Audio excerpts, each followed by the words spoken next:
ठीक है।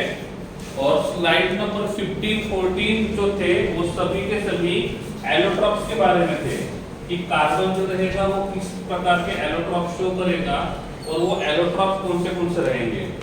उसमें हमने डायमंड देखा था, उसके बाद ग्रेफाइट देखा था, उसके बाद फुलेरिन देखा था, उसके बाद हमने नैनोट्यूब्स भी देखा था। ठीक है, उनका स्ट्रक्चर कैसे रहेगा, उनमें सिमिलरिटीज क्या रहेंगे, उसमें डिफरेंस क्या रहेगा, कार्बन का हाइब्रिडाइजेशन क्या रहेगा, कंडक्टिविटी शो करेगा कि नहीं करेगा, ये सभी के सभी प्रॉपर्टी हमने एलोट्रॉप्स ऑफ कार्बन में देखे थे। ठीक है, आज हम देखने वाले हैं यूजेस ऑफ कार्बोनेटर। तो कार्बोनेटर का यूज कहाँ पे होता है वो हमको देखना होगा। ठीक है, सबसे पहली बात, कार्बन जो है उसका साइज छोटा है।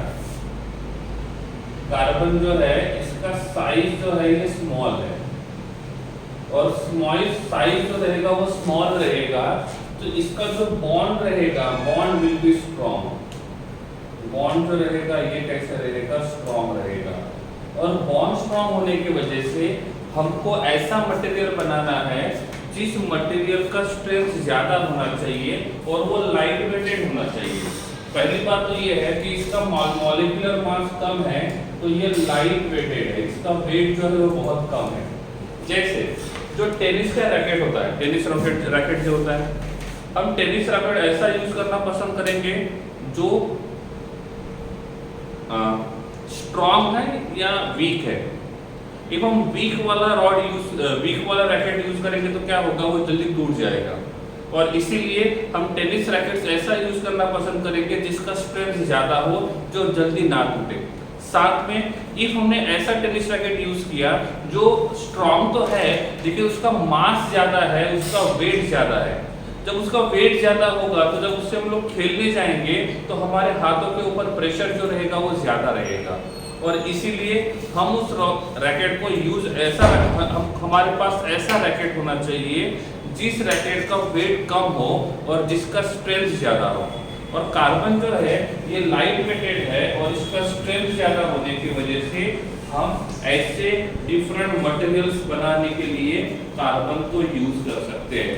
जैसे हमको एयरक्राफ्ट बनाना है तो एयरक्राफ्ट बनाने के लिए भी हमको ऐसे इंस्ट्रूमेंट यूज करने होंगे जिसमें क्या होगा, जिसका मास कम हो और जिसका स्ट्रेंथ ज्यादा हो। ठीक है, उसके बाद कार्बन का ये आता है एलोट्रॉप, जिसको हम बोलते हैं ग्रेफाइट। क्या बोलते हैं, ग्रेफाइट। ठीक है, जैसे हमने देखा था ग्रेफाइट का जो कार्बन है वो sp2 है और ये डीलोकलाइजेशन होता है, डीलोकलाइजेशन ऑफ पाई इलेक्ट्रॉन्स। तो पाई इलेक्ट्रॉन्स का डीलोकलाइजेशन होता है और पाई इलेक्ट्रॉन्स का डीलोकलाइजेशन होने की वजह से ये ग्रेफाइट जो रहेगा वो क्या करेगा, कंडक्टिविटी को शो करेगा। ठीक है, साथ में जो इलेक्ट्रोड्स होते हैं वो इलेक्ट्रोड्स बनाने के लिए भी यहाँ पे हम लोग इसको यूज करते हैं। ठीक है, जैसे जहाँ पे भी हमको इलेक्ट्रोलिसिस करना है तो जब भी हम लोग इलेक्ट्रोलिसिस करते हैं या तो इलेक्ट्रोकेमिकल रिएक्शन करेंगे तो ये इलेक्ट्रोलिसिस या इलेक्ट्रोकेमिकल रिएक्शन करने के लिए हमको एक रॉड की जरूरत होती है और वो रॉड बनाने के लिए हम इलेक्ट्रोड बनाने के लिए ग्रेफाइट को यूज कर सकते हैं। अब क्वेश्चन ये आता है, इलेक्ट्रोड का डेफिनेशन पढ़ा था हमने, अ metallic rod, it is a metallic rod. ठीक है, it is a metallic rod. ये एक मेटालिक रॉड है जिस रॉड को हम यूज करते हैं कंडक्टिविटी शो करने के लिए।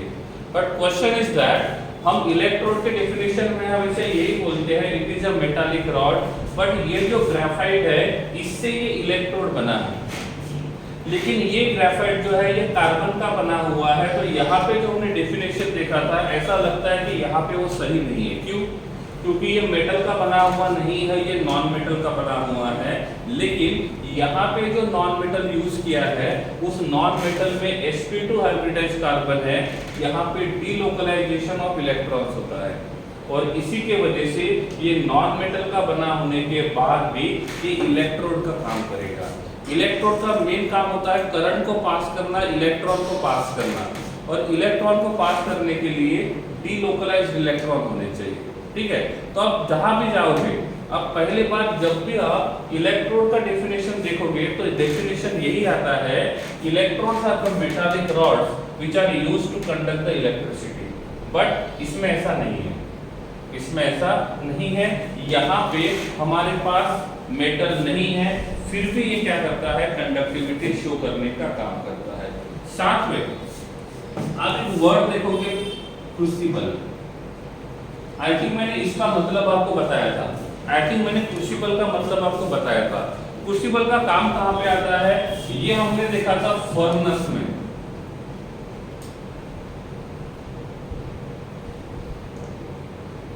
कहाँ पे देखा था, फर्नेस। और फर्नेस क्या होता है, तो जब फर्नेस मैंने आपको बोला था, ठीक है, फर्नेस क्या होता है, फर्नेस जो होता है वो ओवन के जैसा होता है। जब भी हमारे घर में कुछ ठंडा खाना है, उस खाने को गर्म करने के लिए हम ओवन में रखते हैं। कहाँ पे रखते हैं, ओवन में। तो ओवन का काम होता है फूड को गर्म करना, तो वही काम का होता है फर्नेस का। लेकिन फर्क इतना है, ओवन में हम एक लिमिटेड टेम्परेचर तक ही उस फूड का टेम्परेचर इंक्रीज कर सकते हैं, लेकिन फर्नेस में ऐसा नहीं होता है। फर्नेस में हम लोग बहुत ज्यादा टेम्परेचर तक उसको हीट कर सकते हैं। तो फर्नेस और ओवन दोनों का काम सेम है, फर्क इतना है, फर्नेस जो रहेगा वो हाई टेम्परेचर के लिए यूज करते हैं और ओवन जो रहेगा वो स्मॉल टेम्परेचर के लिए यूज करेंगे। ठीक है, ओके। नाउ इस फर्नेस के अंदर ये सपोज हम यहाँ पे कोई मेटल का बाउल रखते हैं, मेटल का बाउल रखेंगे तो क्या होगा, जैसे टेम्परेचर इस मेटल के मेल्टिंग पॉइंट तक पहुंचेगा तो ये जो मेटल का बाउल है वो मेल्ट हो जाएगा, और जब ये मेल्ट हो जाएगा तो ये फर्नेस को क्या करेगा, खराब कर देगा। तो ऐसा नहीं होना चाहिए, इसलिए यहाँ पे ये होता है क्रूसिबल। तो फर्नेस के अंदर जो बाउल रखते हैं उसको बोलते हैं क्रूसिबल, और क्रूसिबल ऐसे मटेरियल से बनाना होता है जिसका मेल्टिंग पॉइंट बहुत ज्यादा है, और मेल्टिंग पॉइंट ज्यादा तब रहेगा जब उनका बॉन्ड जो रहेगा वो ज्यादा स्ट्रॉन्ग रहेगा। तो ये क्रूसिबल बनाने के लिए हम इसको यूज कर सकते हैं। ठीक है, आफ्टर दैट कार्बन जो होता है, कार्बन, इस कार्बन से चारकोल बनाते हैं। ठीक है, कार्बन से चारकोल बनाते हैं। अब आप बोलोगे चारकोल क्या है, charcoal is simply a porous coal, porous coal. Porous का मतलब होता है जिसके सरफेस के ऊपर स्मॉल होल्स होते हैं, उसको हम बोलेंगे पोरस। तो जो पोरस कोल होता है जिसको हम लोग चारकोल बोलते हैं, इस चारकोल का काम क्या होता है, ये चारकोल जो रहेगा वो एडसॉर्प्शन फिनोमिना शो करता है। चारकोल क्या करता है, एडसॉर्प्शन फिनोमिना शो करता है। इसमें सपोज हमने बोला कि यहाँ पे हमारे पास एक चारकोल का टुकड़ा है, यहाँ पे हमारे पास एक चारकोल का टुकड़ा है। तो ये चारकोल क्या करता है, जितने भी पॉइजनस गैस होते हैं, जितने भी पॉइजनस गैस होते हैं, उन पॉइजनस गैस को क्या करता है, अपने सरफेस के ऊपर एब्सॉर्ब करता है। ठीक है, तो क्या होगा, अब देखो हम जो मास्क पहनते हैं, आपने पिंक मूवी देखा होगा, पिंक मूवी, उस पिंक मूवी में अमिताभ बच्चन जो है वो हमेशा एक मास्क पहन के रहता है। ठीक है, ठीक है, पिंक मूवी में अमिताभ बच्चन जो है वो हमेशा मास्क पहन कर रहता है। जो मास्क होता है ना, सपोज हमने इसको बोला कि यहाँ पे हमारे पास एक मास्क है इस प्रकार का, ठीक है, तो यहाँ पे एक छोटा सा होल होता है, डिब्बी जैसे होता है, जिसको हम लोग N95 मास्क बोलते हैं, जिसको हम लोग N95 मास्क बोलते हैं। तो यहाँ पे जो डिब्बी होती है ना, इस डिब्बी के अंदर ये चारकोल रखा जाता है, चारकोल। अब बोलोगे ये चारकोल किसका काम करेगा, एग्जांपल के मैं बोलता हूँ, यहाँ पे हमारे पास ये चारकोल है, ठीक है, और यहाँ से हमने पॉइजनस गैस को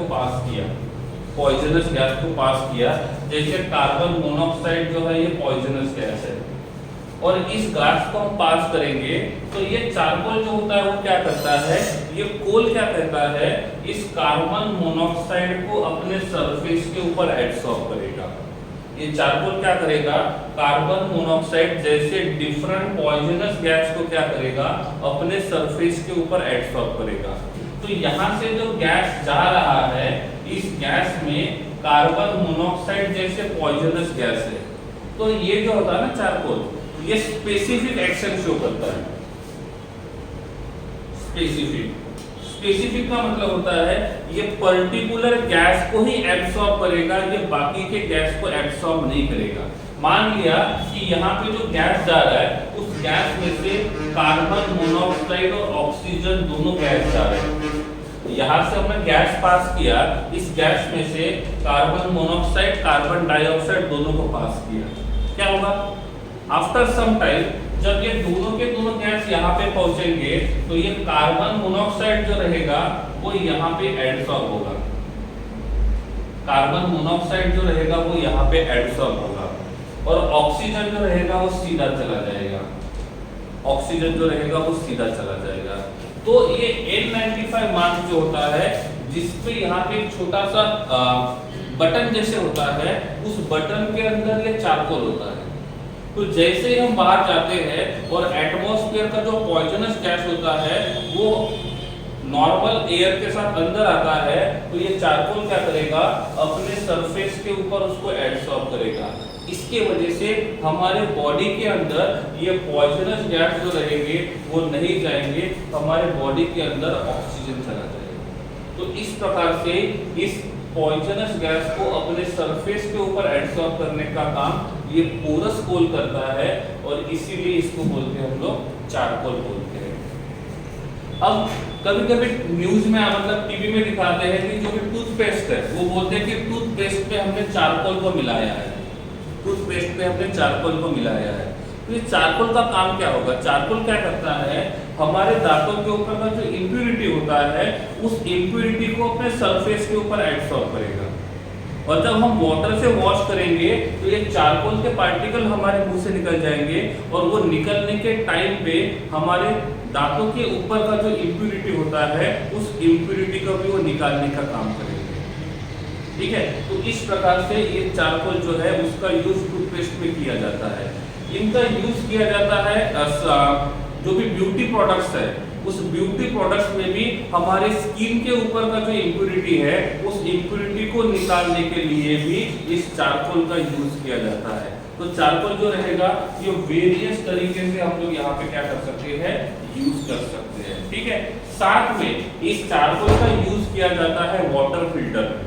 अब वाटर फिल्टर में काम कौन सा है, इसी तरीके से जो काम की बातें हैं उनको वाटर पास होने देगा वाटर में से, और जो बिना काम की इम्प्यूरिटी रहेगी उस इम्प्यूरिटी को अपने सरफेस के ऊपर एब्सॉर्ब करने का काम करता है चारकोल। तो इम्प्योर एयर को प्योर एयर में कन्वर्ट करना है, या तो इम्प्योर वाटर को प्योर वाटर में कन्वर्ट करना है, तो ये सब करने का काम करता है चारकोल। ठीक है, साथ में ये जो कार्बन होता है, ये एयर कंडीशन सिस्टम का जो स्मेल आता है, उस स्मेल को ठीक करने का काम करता है। ठीक है, अब आप बोलोगे कैसे।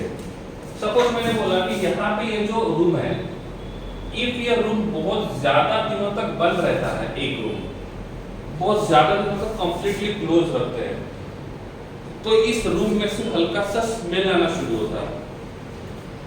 क्यों? इस रूम में जो हल्का सा स्मेल आता है वो क्यों आता है? इसका रीजन ऐसा है क्योंकि इसके अंदर जो मॉइस्चर होता है, उसके अंदर जो मॉइस्चर होता है, ये मॉइस्चर की वजह से ये स्मेल प्रोड्यूस करता है, इसकी वजह से, मॉइस्चर की वजह से। तो इस मॉइस्चर को रिमूव करेंगे तो स्मेल निकल जाएगा।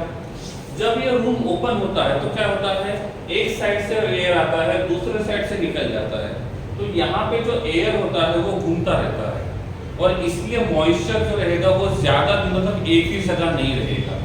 जब मॉइस्चर बहुत ज्यादा दिनों तक एक ही जगह रहेगा तो एक गंदा सा स्मेल प्रोड्यूस करता है। लेकिन अब यहाँ पे ये जो रूम है ये बहुत ज्यादा दिनों से बंद है, और इसीलिए इसके अंदर का जो मॉइस्चर है वो क्या करेगा, स्मेल प्रोड्यूस करना शुरू कर देगा। अब क्या करना है, हमको इस रूम के अंदर एक चारकोल का पीस डाल देना है। ऐसे हमने चारकोल का पीस यहाँ पे डाल दिया तो क्या होगा, अब क्या होगा, ये चारकोल क्या करेगा, इस रूम के अंदर का जितना भी मॉइस्चर होता है उस मॉइस्चर को अपने सरफेस के ऊपर एब्सॉर्ब करेगा। तो ये रूम जो रहेगा वो कंप्लीटली ड्राई हो जाएगा और रूम के अंदर का जो मॉइस्चर है वो निकल जाएगा। और जब रूम के अंदर मॉइस्चर नहीं रहेगा, क्योंकि ये पूरा का पूरा मॉइस्चर जो है ये चारकोल ने अपने साइड में ले लिया है, और जिसके वजह से इस रूम का गंदा स्मेल जो था वो निकल जाएगा। तो इस प्रकार से खराब स्मेल को निकालने के लिए भी हम इसको यूज कर सकते हैं। साथ में जब भी हम कोई ऑयल का लैंप बहुत ज्यादा देर तक चलाते हैं तो क्या होता है, वहां पे हमको एक ब्लैक कलर का सब्सटेंस मिलता है। जब भी हम कोई लैंप बहुत ज्यादा देर तक चलाते हैं तो वहां पे हमको एक ब्लैक कलर का सब्सटेंस मिलता है, और ये जो ब्लैक कलर का सब्सटेंस होता है इसको इंक बनाने के लिए यूज करते हैं। किसके लिए यूज करेंगे, इंक बनाने के लिए यूज करते हैं। तो इसको हम यहाँ पे इंक बनाने के लिए भी यूज करेंगे। लास्ट में एक वर्ड यूज किया है फिलर। लास्ट में एक वर्ड यूज किया फिलर। फिलर का मतलब होता है गैप को भरने का काम करेगा। फिलर का मतलब होता है गैप को भरने का काम करेगा। जैसे कि स्लाइड के ऊपर दिया हुआ है, टायर्स बनाने में हम फिलर का यूज करते हैं, और ये फिलर का काम करता है कार्बन। फिलर का काम करता है कार्बन। अब क्वेश्चन आएगा, कार्बन ही फिलर का काम क्यों करता है? तो उसका रीजन ऐसा है, कार्बन का साइज छोटा है, और कार्बन का साइज छोटा होने की वजह से वो छोटी गैप को इजीली फिल कर सकता है। ठीक है। दूसरी बात, इस फिलर की टायर में जरूरत क्या पड़ती है? यहाँ पे जिस टायर की वो बात करते हैं, ये टायर जो है ये टायर पॉलीमर के बनते हैं। किसके बनते हैं? पॉलीमर के। तो जब मोनोमर से पॉलीमराइजेशन प्रोसेस शुरू होता है, जब मोनोमर से पॉलीमर बनता है, तो पॉलीमर बनने के टाइम में बीच में छोटे छोटे गैप्स होते हैं। क्या होते हैं? गैप्स होते हैं। तो उस गैप को फिल करने का काम करता है फिलर, और फिलर होने के लिए कार्बन इसलिए आइडियल है क्योंकि उसका साइज जो रहेगा वो छोटा है। ठीक है। आफ्टर दैट डायमंड, वो तो आपको पता ही है। Coal is used as a fuel. बहुत सारे इंडस्ट्रीज में क्या होता है, इस कोल का कंबशन किया जाता है और ये CO2 गैस को रिलीज करता है, और साथ में हाई अमाउंट ऑफ हीट या हाई अमाउंट ऑफ एनर्जी को वो क्या करता है, रिलीज करता है। और इसीलिए कार्बन को हम एज अ फ्यूल करके यूज कर सकते हैं। एक बार सभी पॉइंट्स देख लो, इनमें कुछ डाउट्स है तो पूछ सकते हो।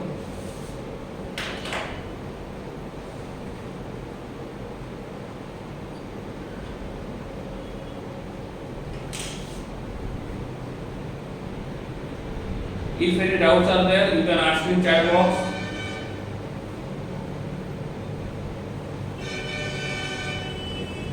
क्रूसिबल का मतलब, ओके, क्रूसिबल का मतलब होता है, कौन है?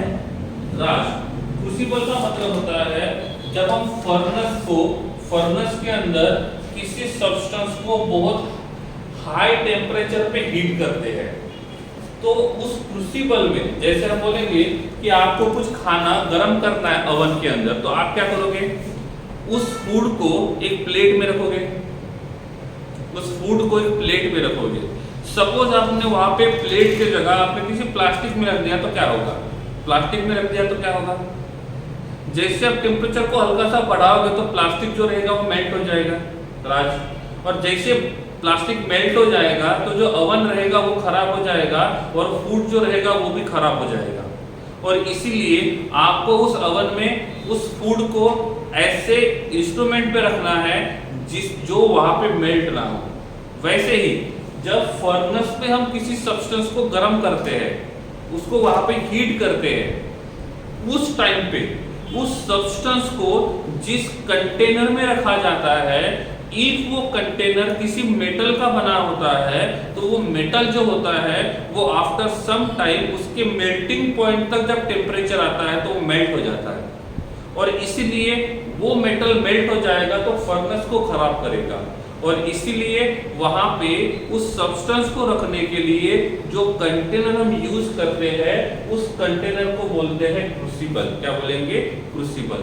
क्रूसिबल नॉर्मली दो तरीके से बनता है, या तो कार्बन का बनता है या तो सिलिका का बनता है, या तो SiO2 का बना होता है या तो कार्बन का बना होता है। बिकॉज SiO2 जो है उसमें 3D स्ट्रक्चर बनाता है सिलिका, और कार्बन जो है इसका भी साइज छोटा है तो बॉन्ड बहुत ज्यादा स्ट्रॉन्ग है, और इसीलिए हम एज अ क्रूसिबल करके यूज करेंगे। ठीक है। थर्ड पॉइंट इलेक्ट्रोड्स वाला, इलेक्ट्रोड्स पॉइंट, देन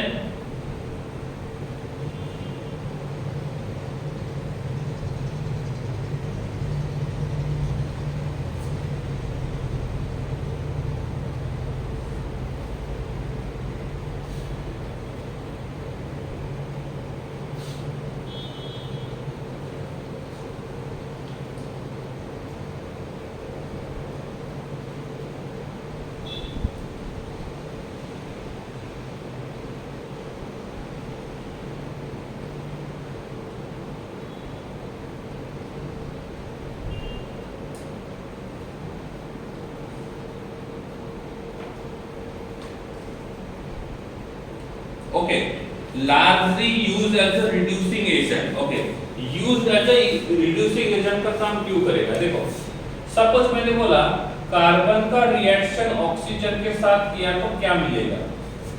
सपोज हमने कार्बन का रिएक्शन ऑक्सीजन के साथ किया तो क्या मिलेगा?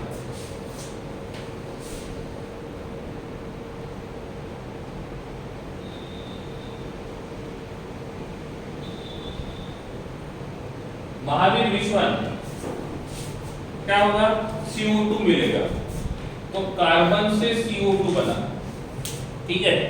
यहाँ पे कार्बन का ऑक्सीडेशन नंबर 0 है, यहाँ पे कार्बन का ऑक्सीडेशन नंबर 0 है, यहाँ पे कार्बन का ऑक्सीडेशन नंबर +4 है। तो क्या हुआ? 0 से +4 हुआ, 0 से +4 हुआ, तो ये जो कार्बन रहेगा वो इजीली CO2 में कन्वर्ट होना पसंद करेगा, मतलब ये खुद का ऑक्सीडेशन करेगा, और जब ये खुद का ऑक्सीडेशन करेगा तो ये काम किसका करेगा? रिड्यूसिंग एजेंट का करेगा। ठीक है देवर्ष? ठीक है।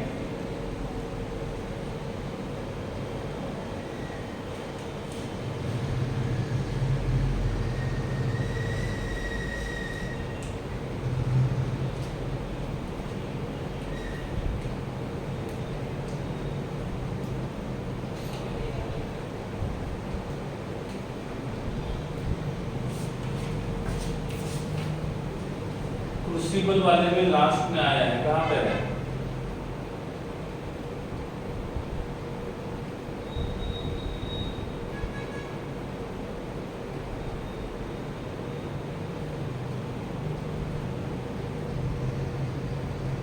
Okay, it is used for electrodes in batteries वाला। महावीर बैटरीज वाला है। Mahavir is it crucible made for graphite? That one?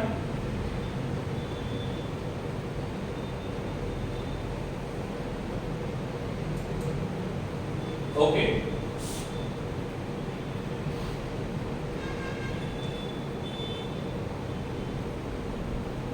नहीं वो R नहीं है, वो R बाय मिस्टेक है। ये R जो है ना ये बाय मिस्टेक है। ठीक है, वो प्रिंटिंग टाइपिंग मिस्टेक है।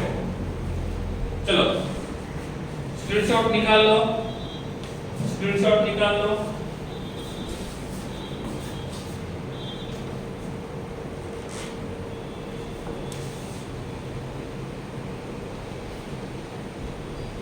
और किसी के डाउट होंगे तो पूछ लो जल्दी, अदरवाइज नेक्स्ट स्लाइड की तरफ चलते हैं हम लोग।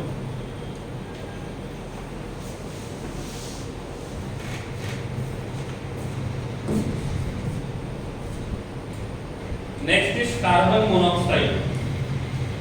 कार्बन मोनोऑक्साइड को बनाने के लिए क्या करेंगे? कार्बन का रिएक्शन ऑक्सीजन के साथ करते हैं।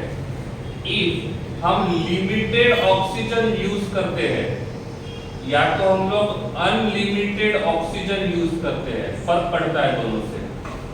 जब भी हम लोग कार्बन का रिएक्शन ऑक्सीजन के साथ करेंगे तो यहाँ पे दो पॉसिबिलिटी है। पहली पॉसिबिलिटी, ऑक्सीजन को हम लिमिटेड क्वांटिटी में यूज करेंगे या तो ऑक्सीजन को हम लोग अनलिमिटेड क्वांटिटी में यूज करेंगे।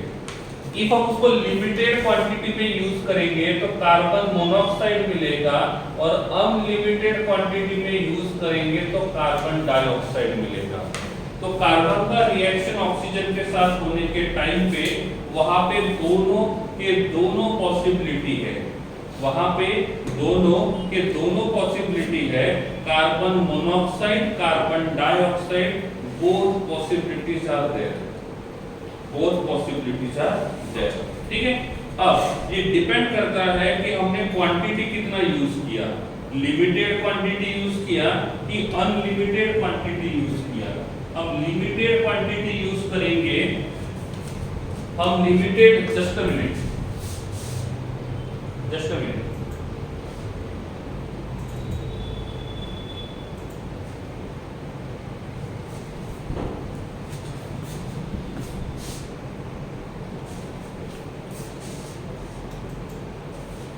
Okay, now clear, now both is clear.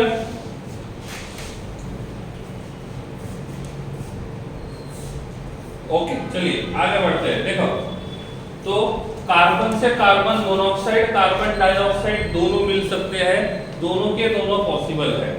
Okay, अब मैंने पूछा यहाँ से इसका ऑक्सीडेशन नंबर 0 है, यहाँ पे +2 है, यहाँ पे +4 है। तो हम 0 से +4 में गए, हमने ऑक्सीडेशन किया, काम करेगा रिड्यूसिंग एजेंट का। ये 0 से +2 में गया, यहाँ पे भी ऑक्सीडेशन हुआ तो ये काम करेगा रिड्यूसिंग एजेंट का। इसलिए पिछले वाले स्लाइड में लिखा हुआ था कार्बन मोस्टली खुद का ऑक्सीडेशन करना पसंद करता है, खुद का रिडक्शन करना पसंद नहीं करता है, और इसीलिए carbon is act as a reducing agent, carbon is act as a reducing agent. अब क्वेश्चन आता है कि इसका प्रिपरेशन कैसे करेंगे, इसका हम लोग प्रिपरेशन कैसे करेंगे कार्बन मोनोऑक्साइड का। ठीक है, तो यहाँ पे पहला प्रिपरेशन मेथड हमारे पास H attach to C double bond O attach to H है, दिस वन। ठीक है, दूसरी बात, यहाँ पे हम डिहाइड्रेटिंग एजेंट का काम यूज करेंगे। इसका यूज करेंगे डिहाइड्रेटिंग एजेंट। अब डिहाइड्रेटिंग एजेंट का काम क्या होता है? डिहाइड्रेटिंग एजेंट का काम होता है वाटर मॉलिक्यूल को लूज करना। इसका काम क्या काम होता है?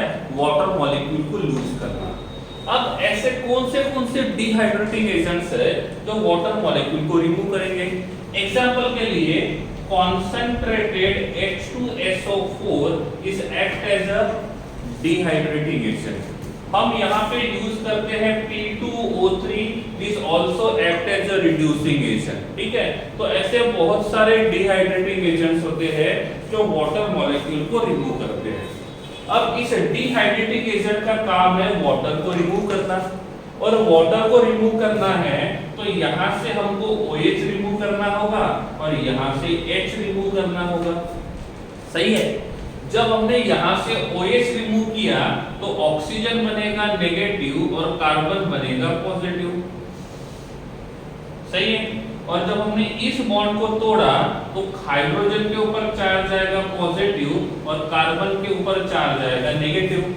तो अब क्या बचेगा? अब क्या होगा, ये H+ आयन OH के साथ जाएगा तो यहाँ पे H2O बनेगा। क्या बनेगा?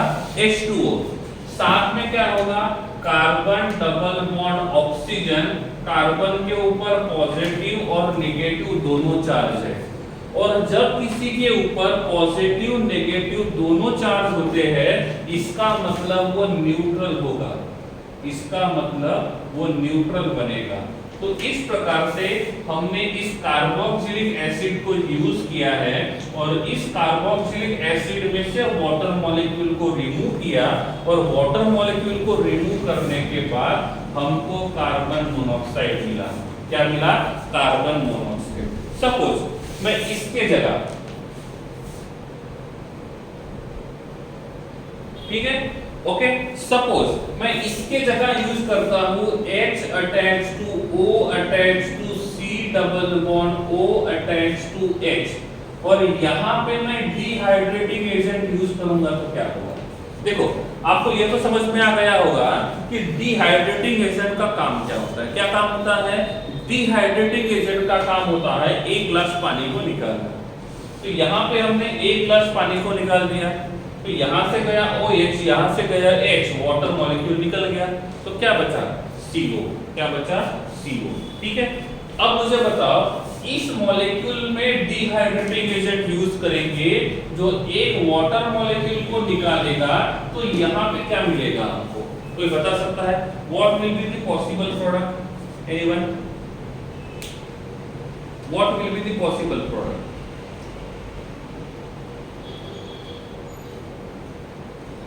क्या होगा? यहां से जाएगा OH, वाटर निकालना है तो यहां से जाएगा OH और यहां से जाएगा H, तो ये बन जाएगा -1 और ये बन जाएगा +1। ठीक है, तो क्या होगा? ये H जाएगा OH के साथ, ये निगेटिव बनाएगा पॉजिटिव के साथ बॉन्ड, तो ये बनेगा O double bond C attach to O, साथ में बनेगा H2O, और इसको हम कहते हैं CO2। क्या कहते हैं? CO2। ठीक है, तो इस प्रकार से ये यहाँ पे क्या करेगा? रिएक्शन करेगा। शुक्ला, काउवा एंड क्रीमा। देखो मैंने क्या बोला था? मैंने ये नहीं बोला था OH ही रिमूव होगा। मैंने क्या बोला है? डिहाइड्रेटिंग एजेंट का काम होता है वाटर मॉलिक्यूल को रिमूव करना। वाटर मॉलिक्यूल किससे बनता है? एक H और एक OH से। काउवा एंड क्रीमा, यहां से OH गया, यहां से H गया, बस ये देखना है कि आपको वाटर मॉलिक्यूल कैसे बनेगा। यहां से OH गया, यहां से H गया, तो ये बन गया H2O। सही है, तो जो बचा है वो क्या है? CO, तो बन गया CO। ठीक है, अब देखो इसमें क्या है? यहाँ पे एक OH है, यहाँ पे एक OH है, यहाँ पे डबल बॉन्ड O है। हमने डिहाइड्रेटिंग एजेंट को यूज किया। किसको यूज किया? डिहाइड्रेटिंग एजेंट को यूज किया। अब क्या होगा? यहां से OH जाएगा और यहां से H जाएगा, तो हम OH और कार्बन के बीच का बॉन्ड तोड़ेंगे तो कार्बन बनेगा प्लस और ऑक्सीजन बनेगा माइनस, ये वाला। यहाँ पे OH का बॉन्ड तोड़ा तो O बनेगा +1 और सॉरी H बनेगा +1 और O रहेगा -1, और ये +1 इस OH के साथ जाएगा तो क्या बनेगा? H2O। अब इसके पास नेगेटिव चार्ज है, इसके पास पॉजिटिव चार्ज है, ये दोनों एक दूसरे के साथ बॉन्ड बनाएंगे तो CO2 बनेगा। ठीक है, काउवा एंड क्रीमा, तो ये रहेगा आपका रिएक्शन। ओके, अब देवर्स का कहना ऐसा है कि कार्बन मोनोऑक्साइड और कार्बन डाइऑक्साइड में से ज्यादा स्टेबल कौन है? ठीक है, कार्बन मोनोऑक्साइड और कार्बन डाइऑक्साइड में से ज्यादा स्टेबल कौन है? तो ये ज्यादा स्टेबल है और ये कम स्टेबल है। This is less stable, this is less stable, this is less stable. ठीक है, तो कार्बन मोनोऑक्साइड जो रहेगा वो लेस स्टेबल है। ठीक है, अब मुझे बताओ इनमें से ज्यादा रिएक्टिव कौन रहेगा? कार्बन मोनोऑक्साइड, कार्बन डाइऑक्साइड में से ज्यादा रिएक्टिव कौन रहेगा? सिंपल सी बात है, कार्बन मोनोऑक्साइड। जिसका स्टेबिलिटी कम होता है उसका रिएक्टिविटी ज्यादा होता है, तो कार्बन मोनोऑक्साइड का स्टेबिलिटी कम है तो उसका रिएक्टिविटी जो रहेगा वो ज्यादा रहेगा। ठीक है, जब हम एक और मेथड है जिससे कार्बन मोनोऑक्साइड को बना सकते हैं। कौन सा मेथड है? ये हमने 11th में पढ़ा था, वाटर गैस वाला। कार्बन का रिएक्शन H2O के साथ करते हैं तो H2 + CO मिलता है, और इसको हम बोलते हैं वाटर गैस, या तो हम इसको बोलते हैं सिन गैस। क्या बोलेंगे? Syn gas. इस मेथड से भी हम यहाँ पे कार्बन मोनोऑक्साइड को बना सकते हैं। ठीक है, आफ्टर दैट नेक्स्ट आता है प्रोड्यूसर गैस। तो जैसे यहाँ पे H2 और CO के मिक्सचर को हम वाटर गैस बोलते हैं, वैसे ही हम N2 और CO के मिक्सचर को प्रोड्यूसर गैस बोलते हैं। क्या बोलते हैं? Producer gas. समझ में आ रहा है? ध्यान रखो, water gas, syn gas, producer gas. इसके ऊपर एक एमसीक्यू बनता है नीट और जेडब्ल्यू में। कभी कभी वो डायरेक्टली पूछते हैं what will be the composition of water gas, what will be the composition of syn gas and what will be the composition of producer gas. तो syn gas and water gas both are same, both are the mixture of H2 plus CO, but producer gas is the mixture of N2 plus CO। ठीक है, एक बात और, जब तक आप लोग बोलोगे नहीं, अपना आंसर लिखोगे नहीं चैट बॉक्स में, तब तक हमको ये समझ में नहीं आया कि आपने क्या आंसर सोचा है। और जब तक आप सोचोगे नहीं और आप गलत नहीं करोगे, तब तक डाउट कैसे सॉल्व करेंगे।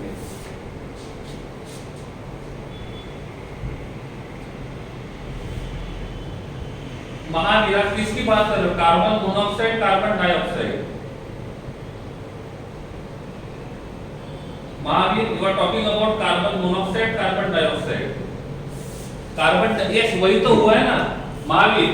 इसके पास पॉजिटिव है, इसके पास नेगेटिव है, तो इस नेगेटिव ने पॉजिटिव के साथ बॉन्ड बनाया है। ठीक है, ये सिग्मा है, ये सिग्मा है, ये पाई, ये सिग्मा, ये पाई, ये सिग्मा, और यहाँ पे जो पाई है ये नया बना हुआ बॉन्ड है Mahavir.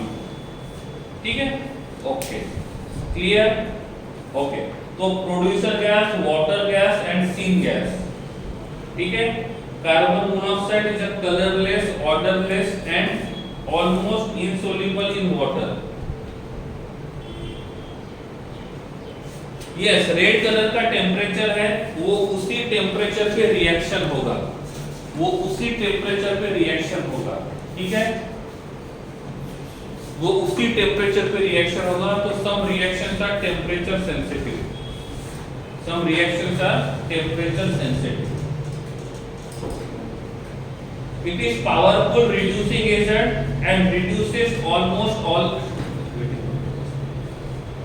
It is used as a powerful reducing agent. ये पावरफुल रिड्यूसिंग एजेंट का काम करेगा। ऐसा क्यों? उसका रीजन देखो, हमने कार्बन से कार्बन मोनोऑक्साइड बनाया, कार्बन मोनोऑक्साइड से कार्बन डाइऑक्साइड बनाया। अब मुझे बताओ, इनमें से सबसे ज्यादा स्टेबल कौन है? इनमें से सबसे ज्यादा स्टेबल कौन है? इनमें से सबसे ज्यादा स्टेबल जो है वो कार्बन डाइऑक्साइड है। This is most stable.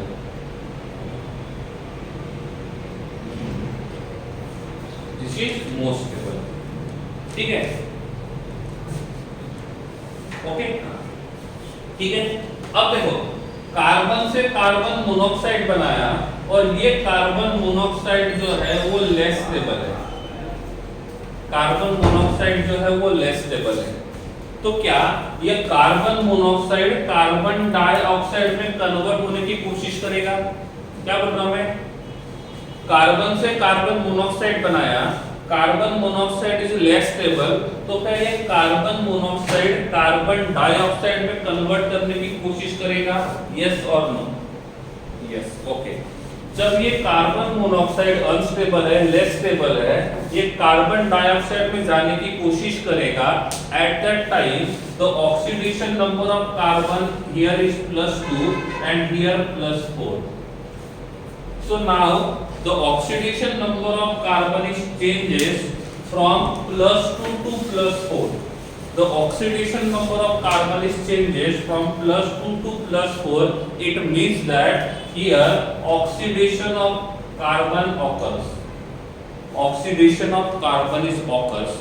So carbon monoxide का ऑक्सीडेशन होगा, then it is converted into carbon dioxide. Less stable molecule is converted into more stable molecule. So in this reaction, oxidation number increases. It means oxidation occurs there. So it acts as a reducing agent. और इसलिए उन्होंने लिखा हुआ है कि carbon monoxide is act as a reducing agent. ये इतना अच्छा रिड्यूसिंग एजेंट है कि वो किसी भी मेटल ऑक्साइड को रिड्यूस कर सकता है, वो किसी भी मेटल ऑक्साइड को रिड्यूस कर सकता है। ओके, तपन, ठीक है। तपन का कहना है carbon monoxide plus carbon dioxide से कार्बोनेट बनेगा क्या? नहीं, हम कार्बन मोनोऑक्साइड का रिएक्शन ऑक्सीजन के साथ करेंगे तो कार्बोनेट बनेगा, क्योंकि इसमें कार्बन का क्वांटिटी दुगना हो जाएगा इसलिए। ठीक है, हाँ ऐसा कर सकते हैं, कार्बन मोनोऑक्साइड, ठीक है, हाँ ऐसे कपल। और कौन है? महावीर। सर कार्बन मोनोऑक्साइड में कार्बन के पास है अपोजिट चार्ज, सो डबल बॉन्ड सिंगल बॉन्ड हो गया ना कार्बन मोनोऑक्साइड में। देखो कार्बन मोनोऑक्साइड का स्ट्रक्चर ऐसे रहेगा, carbon triple bond, sorry carbon double bond carbon, oxygen के पास 2 लोन पेयर और कार्बन के पास 1 lone pair. This is one form. इसका देखो अब क्या है, इस कार्बन के पास एक p ऑर्बिटल एम्प्टी है, इस कार्बन के पास एक p ऑर्बिटल एम्प्टी है महावीर, और इसीलिए ये इसके साथ बैक बॉन्डिंग करता है, इसके साथ क्या करेगा? बैक बॉन्डिंग करेगा। You know back bonding very well. तो क्या होगा, ये ऑक्सीजन डोनर का काम करेगा, कार्बन एक्सेप्टर का काम करेगा, तो यहाँ पे क्या होगा, कार्बन ट्रिपल बॉन्ड ऑक्सीजन बनेगा, ऑक्सीजन के पास लोन पेयर भी है, पॉजिटिव चार्ज भी है, कार्बन के पास नेगेटिव चार्ज और लोन पेयर भी है, ऐसे महावीर। ठीक है, तो ये रहा आपके क्वेश्चन का आंसर। देवर्ष, सबसे ज्यादा स्टेबल कौन है? सबसे ज्यादा स्टेबल जो रहेगा वो कार्बन मोनोऑक्साइड, सबसे अनस्टेबल तो कार्बन मोनोऑक्साइड रहेगा, सबसे अनस्टेबल जो रहेगा वो कार्बन मोनोऑक्साइड रहेगा, और ज्यादा स्टेबल कार्बन डाइऑक्साइड रहेगा। महावीर, देवर्ष दोनों क्लियर है? Doubts clear? Mahavir and Devarsh.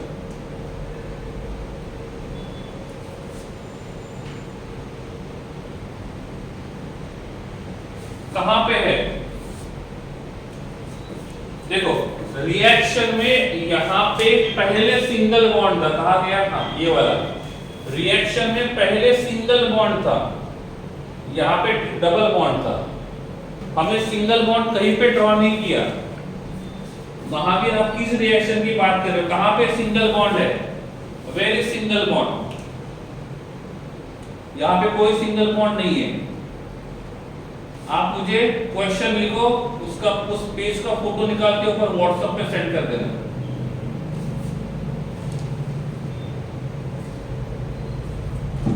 Okay, देखो यहाँ पे जितने भी रिएक्शंस दिए हैं उन सभी रिएक्शन में कार्बन मोनोऑक्साइड ने रिड्यूसिंग एजेंट का काम किया है। ठीक है, हाँ देखो लास्ट सेकंड पॉइंट देखो क्या लिखा हुआ है, in CO molecule 1 sigma and 2 pi bonds are there। मतलब ये स्ट्रक्चर 1 या स्ट्रक्चर 2 की बात करें, जो लास्ट सेकंड पॉइंट है उस पे क्या लिखा हुआ है, कार्बन मोनोऑक्साइड में 1 सिग्मा और 2 पाई बॉन्ड्स है, तो उन्होंने स्ट्रक्चर 1 की बात की है या स्ट्रक्चर 2 की बात की है? स्ट्रक्चर 1 की बात की है या स्ट्रक्चर 2 की? ओके, जिन लोगों को ये समझा है कि स्ट्रक्चर 1 से स्ट्रक्चर 2 कैसे बना है वो हैंड रेज करेंगे, और जिनको नहीं समझा है वो चैट बॉक्स में डाउट लिखेंगे। जिनको ये समझ में आ गया है स्ट्रक्चर 1 से स्ट्रक्चर 2 कैसे बना है वो हैंड रेज करेंगे, जिनको नहीं समझा है वो चैट बॉक्स में डाउट करके लिखेंगे। इफ किसी को डाउट है देन ओनली मैं रिपीट करूंगा, अदरवाइज रिपीट करने की जरूरत नहीं होगी वहां पे।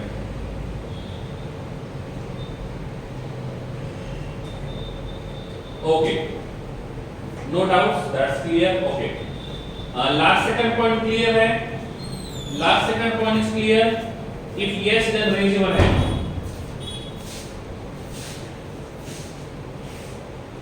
लास्ट सेकंड पॉइंट में किसी को डाउट है? ओके, लास्ट पॉइंट क्लियर है? लास्ट पॉइंट क्लियर है? यस और नो? लास्ट रेड कलर वाला नो। ओके ठीक है, चलिए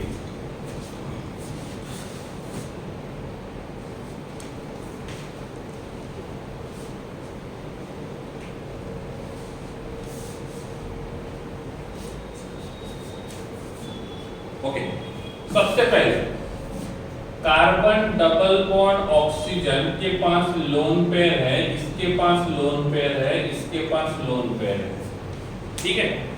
कार्बन मोनोऑक्साइड का स्ट्रक्चर ये बनता है नॉर्मली। अब क्या है, इस कार्बन मोनोऑक्साइड के पास एक वैकेंट ऑर्बिटल है और इसके पास लोन पेयर है, तो ये इसके साथ बैक बॉन्डिंग बनाएगा। क्या बनाएगा? Back bonding. इफ ऐसा होता है तो carbon triple bond oxygen with positive charge and lone pair with negative charge and lone pair, ये बन गया कार्बन मोनोऑक्साइड, ठीक है। ओके, ठीक है। तो इस कार्बन मोनोऑक्साइड में this is sigma bond, this is pi bond and this is pi bond. अब मैंने आपको पूछा इसमें कार्बन के पास कितने इलेक्ट्रॉन्स है और ऑक्सीजन के पास कितने इलेक्ट्रॉन्स है। कार्बन के पास कितने इलेक्ट्रॉन्स है? कार्बन के पास 8 इलेक्ट्रॉन्स है, ऑक्सीजन के पास भी 8 इलेक्ट्रॉन्स है। अब मुझे बताइए कार्बन और ऑक्सीजन दोनों में से ज्यादा इलेक्ट्रॉन रिच कौन है? कार्बन और ऑक्सीजन में से ज्यादा इलेक्ट्रॉन रिच कौन है? कार्बन और ऑक्सीजन में से ज्यादा इलेक्ट्रॉन रिच कौन है? देखने में तो लगता है कि ऑक्सीजन होना चाहिए, बट ऑक्सीजन के ऊपर पॉजिटिव चार्ज है और कार्बन के ऊपर नेगेटिव चार्ज है। सपोज एक पॉजिटिव है और दूसरा नेगेटिव है, एक पॉजिटिव है और दूसरा नेगेटिव है, तो नेगेटिव का रिएक्टिविटी ज्यादा होता है, नेगेटिव का इलेक्ट्रॉन रिचनेस ज्यादा होता है। सपोज एक न्यूट्रल है और दूसरा पॉजिटिव है, तो न्यूट्रल का इलेक्ट्रॉन रिचनेस ज्यादा होता है। सपोज एक न्यूट्रल है और दूसरा नेगेटिव है, तो नेगेटिव का इलेक्ट्रॉन रिचनेस ज्यादा होता है। रिपीटिंग अगेन, एक पॉजिटिव एक नेगेटिव है, तो नेगेटिव का इलेक्ट्रॉन रिचनेस हमेशा ज्यादा रहेगा। एक न्यूट्रल और दूसरा पॉजिटिव है, तो न्यूट्रल का इलेक्ट्रॉन रिचनेस ज्यादा होगा। न्यूट्रल और नेगेटिव है, तो नेगेटिव का इलेक्ट्रॉन रिचनेस ज्यादा होगा। अब मुझे बताओ कि कार्बन और ऑक्सीजन में से किसका इलेक्ट्रॉन रिचनेस ज्यादा होगा? अब कार्बन और ऑक्सीजन में से किसका इलेक्ट्रॉन रिचनेस ज्यादा होगा? किसका होगा? कार्बन। तो कार्बन जो रहेगा वो डोनर का काम करेगा, कार्बन जो रहेगा वो डोनर का काम करेगा, ठीक है। अब जो डोनर का काम करते हैं उसको हमने क्या बोला था? लिगेंड। क्या बोला था? लिगेंड। और जो एक्सेप्टर का काम करते हैं, जो एक्सेप्टर का काम करते हैं उसको मैंने क्या बोला था? मेटल। याद आ रहा है? जो डोनर का काम करता है वो लिगेंड, जो एक्सेप्टर का काम करेगा वो लिगेंड, और मेटल और लिगेंड दोनों एक दूसरे के साथ कॉम्प्लेक्स बनाते हैं। क्या बनाते हैं? कॉम्प्लेक्स। जब भी कोई मेटल किसी लिगेंड के साथ बॉन्ड बनाता है, जब भी कोई मेटल किसी लिगेंड के साथ बॉन्ड बनाता है, तो वो कॉम्प्लेक्स बनाएगा। क्या बनाएगा? कॉम्प्लेक्स। तो जब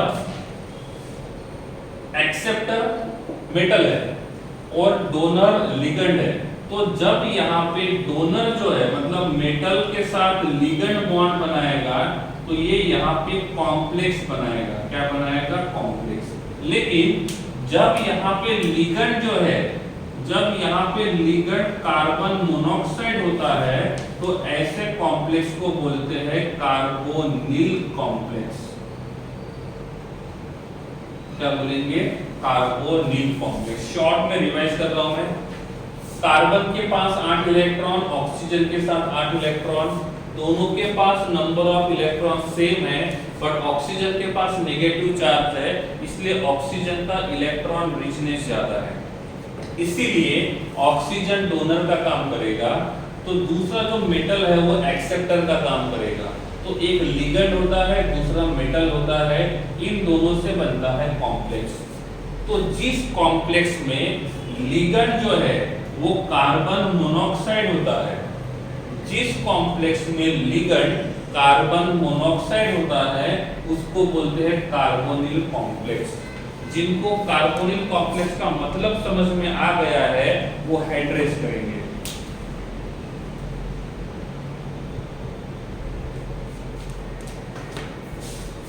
ओनली 10 बस 10 ही लोगों को समझ में आ गया। ओके, आप इसका स्क्रीनशॉट निकाल सकते हो। आज का क्लास यहीं पे खत्म करते हैं। आप स्क्रीनशॉट निकाल सकते हो, डाउट है तो पूछो, अदरवाइज आज का